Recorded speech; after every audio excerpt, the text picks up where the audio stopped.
Today, I know I've been taking a long vacation from YouTube video on analysis of companies.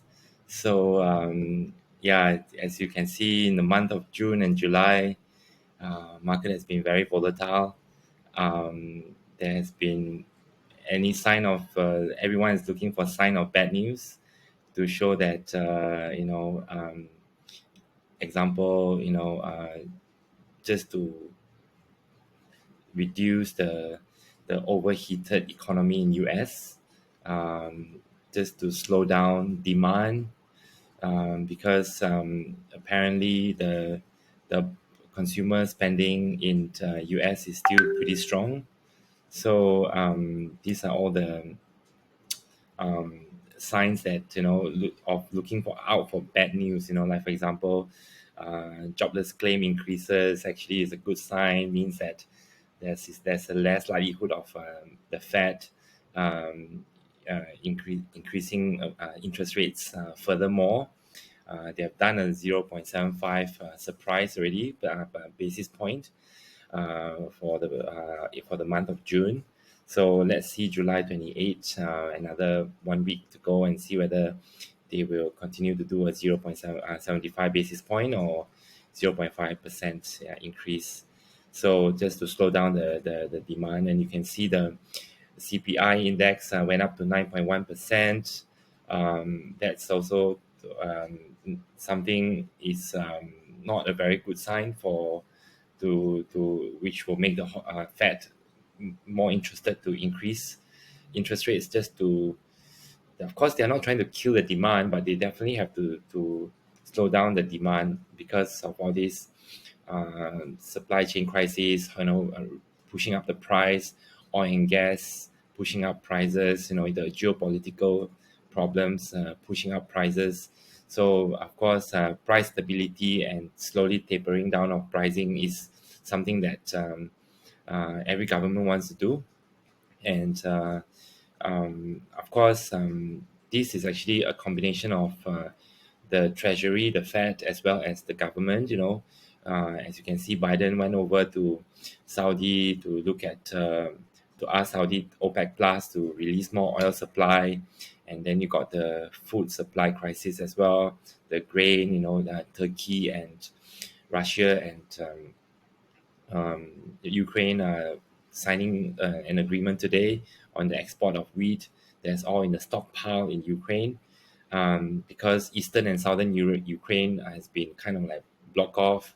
Even some of the ports in southern Ukraine are not has not been invaded or occupied by Russians. There's a lot of landmines and very difficult for ports to go in and actually load and unload those grains in the stockpile. So yeah, there's been quite a lot of news, and of course then you got the bad news as well, earnings compression coming in, and all that is pretty interesting for the Q2 earnings compression that everyone is expecting, that saying that there might be further correction of the stock prices. But of course, if you look at the tech, big mega tech Nasdaq, which has gone down a lot more than the Dow Jones, those brick and mortar businesses, whereby the sales multiples of all those big tech, they are pretty much like value stocks right now. They are, in terms of their valuation, and take note that of course, you got two sides of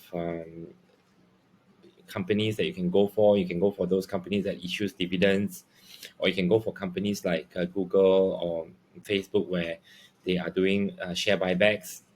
Both also are pretty good in terms of creating better value for the company in the situation whereby the earnings are flat. Of course, I will always recommend some go for the share buyback kind of companies that has a lot of cash flow and cash rich, and they do share buyback, whereby because dividends are taxable, whereas if there's all this cash buyback, they will just enhance the value of your stock's company valuation, which are something that you need to take into account. So looking forward for these coming few weeks are very important, because You got all these earnings, Q2 earnings. Some are pretty good, like Netflix. The share went up. As you can see, Netflix was trading at 170 to 180, which was way back to 2019 and 2018 kind of period pricing, and likewise for Facebook as well at 160. Take into account that they have a share buyback of nearly 5% of their market cap, the total shares that they issued. So so that which means that they are also pretty much trading at 2018, 2019 pricing, before the crash kind of pricing. So whether are we able to time the market at the bottom is pretty difficult. Um, from how I see this second half could be a there could be a relief rally coming up, for all of us. I think especially for oversold companies. And this could be an opportunity. I wouldn't say an opportunity of a lifetime. There could be more hurricanes, economic hurricanes coming up, like the food inflation, whereby always food inflation is always there's a lag of 90 days uh, to peak of oil and gas. So I believe for US is they are the most insulated among the whole world. You can see China; they're probably having some financial crisis. For their banks now, they're having some mortgage strike. By all these buyers that buy properties from loans, and then you got all the big four banks like Bank of China, people queuing outside Bank of China, waiting for their deposits, and they can't get their deposits. Their savings that are parked in the banks. Then you got the European crisis as well, whereby the Nord Stream 1, of course, the last few days they have resumed gas supply after 10 days, so to say, maintenance issue. And of course, they also cited that they might go for a force majeure clause to say that because of this turbine problem in Canada, which has been sent to Canada, Siemens sent it to Canada for servicing, and they are unable to um, provide gas. So it's not something. Is force majeure means that it's a situation whereby it's not the problem of anybody, and they are able to avoid any potential breach of the contract if they are able to reasonably with reason say that they are protected under the force majeure clause. So overall, I see that oil and gas has peaked, and of course, there's going to be some tax holiday as well for the next 3 months. Hopefully, Biden Democrats are able to get through this in the Congress and Senate for the waiver of the gas tax.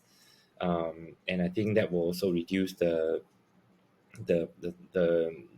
price of gas, and that hopefully will trickle down in terms of everything else on the lowering down of those prices, so that the CPI and the index which hits a peak of 9.1 over estimates of over 8.9%, will slowly reduce back to in the 8 region.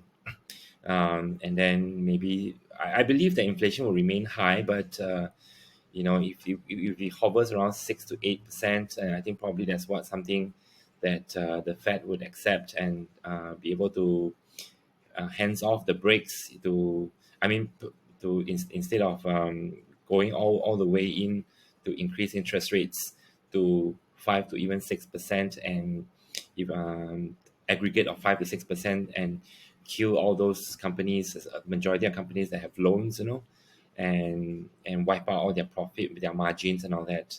So yeah, so hopefully I hope you like the channel, and like this episode, and I will talk about this company Canoe in the next episode, and stay tuned, and about this um, potential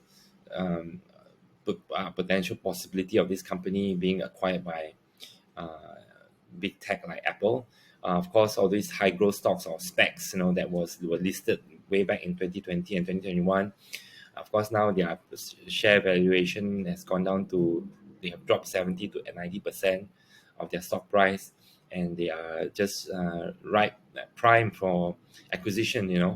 Of course, to be able to search for all these companies that are great, and has lots of potential, but just maybe running a little bit low on cash, but still have a long road ahead in terms of the growth of their S curve.